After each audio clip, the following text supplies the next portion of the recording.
ഇതൊരു കഷ്ടമാണ് നോക്കണേ. വിവരമുള്ളവർ പറയണത് അത് കേൾക്കേ ഇല്ല.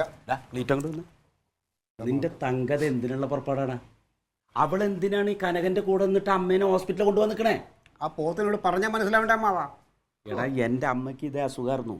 മരണം വരെ അത് മാറില്ല. വെറുതെ 5-8 ലക്ഷം ഉറുപ്പ്യ മുടക്കിയിട്ട് ആസ്പത്രി കൊണ്ടുപോകണോ?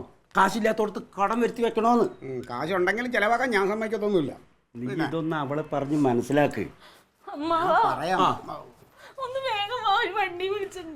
അതെ തങ്കം, അമ്മാവൻ പറഞ്ഞത് വളരെ ശരിയാ. നമ്മൾ ഈ കണ്ടീഷനിൽ അമ്മയെ വെറുതെ ആശുപത്രിയിൽ കൊണ്ടുപോയി ഇടണ്ട. കാശ് ചിലവാക്കിയാലും രക്ഷപ്പെടില്ലെന്ന് അമ്മാവൻ പറയണേ.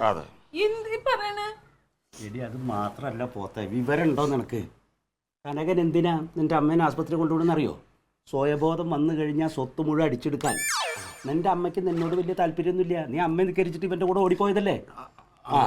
സ്വയബോധം ഇല്ലാണ്ട് കിടക്കുകയാണെങ്കിൽ കേസ് കൊടുത്താലുള്ള സ്വത്ത് 2 കിട്ടും. ഇല്ലെങ്കിൽ മുഴുവൻ കനകൻ അടിച്ചെടുക്കും. ബുദ്ധി ഉപയോഗിക്കും.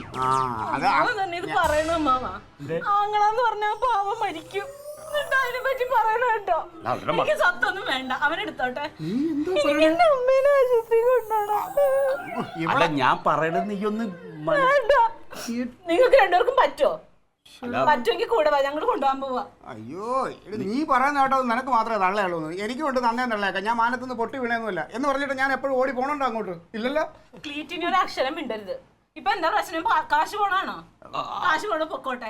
എന്റെ ഈ നൂലും ഉണ്ട്, 2 വളയുണ്ടാന്ന് ഞാൻ തന്നേക്കാം. അതൊന്നും കൊടുക്കാൻ ഞാൻ സമ്മതിക്കത്തില്ല. തന്നാണോ? എനിക്ക് എന്റെ അമ്മ ഉണ്ടാക്കി തന്നതാ. അമ്മ അതൊക്കെ ഇപ്പൊ എടുത്ത് വെറുതെ കാശ് കളയേണ്ടതെങ്കിൽ അവൻ പറയണ കേക്ക്. കാല് പിടിക്കും. ഒന്നൊരു വണ്ടി പിടിച്ചിട്ട് വാ. ഓ ഇതിനോടൊക്കെ അമ്മാവ ഇനി ഞാൻ എങ്ങനെ പറയുന്നു? അമ്മാവൻ പറ, മനസ്സിലാവണ്ടേ ഇതൊക്കെ.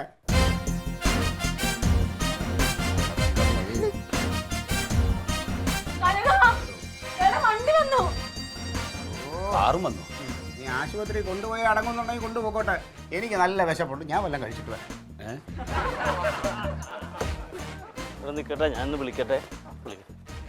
കനക, കനക എന്നെങ്ങും കൊണ്ടുപോകണ്ട. ഞാൻ വരുന്നില്ല. ഞാൻ ഇവിടെ നിന്നോളാം. ഒന്നുമില്ല, നമ്മൾ ആശുപത്രിയിൽ പോകുന്നു. അതേപോലെ നമ്മൾ തിരിച്ചു വരുമല്ലോ. പിന്നെന്താ? എന്താ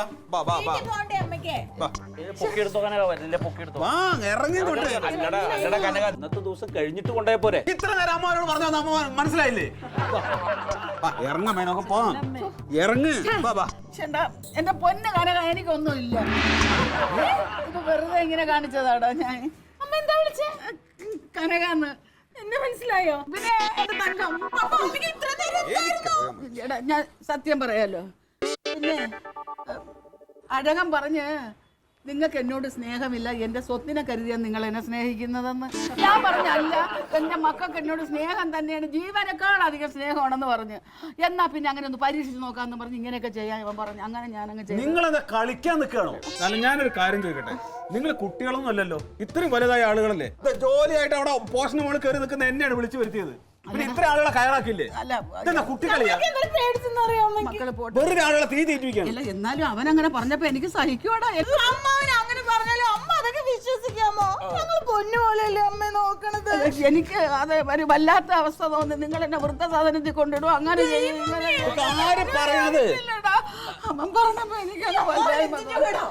അതുകൊണ്ടാ അവൻ പറഞ്ഞതുപോലെ ഞാനൊന്ന് അഭിനയിച്ചത്. അത് മാത്രമല്ലടാ, ഇത് ശരിയായി വരുമെങ്കിൽ, നിങ്ങൾക്ക് എന്നോട് സ്നേഹമാണെന്ന് തെളിയുമെങ്കിൽ അവന്റെ പേരിലുള്ള 20 സെന്റ് സ്ഥലം എനിക്ക് നിങ്ങൾക്ക് 2 കൂടെ തരാമെന്നും പറഞ്ഞു.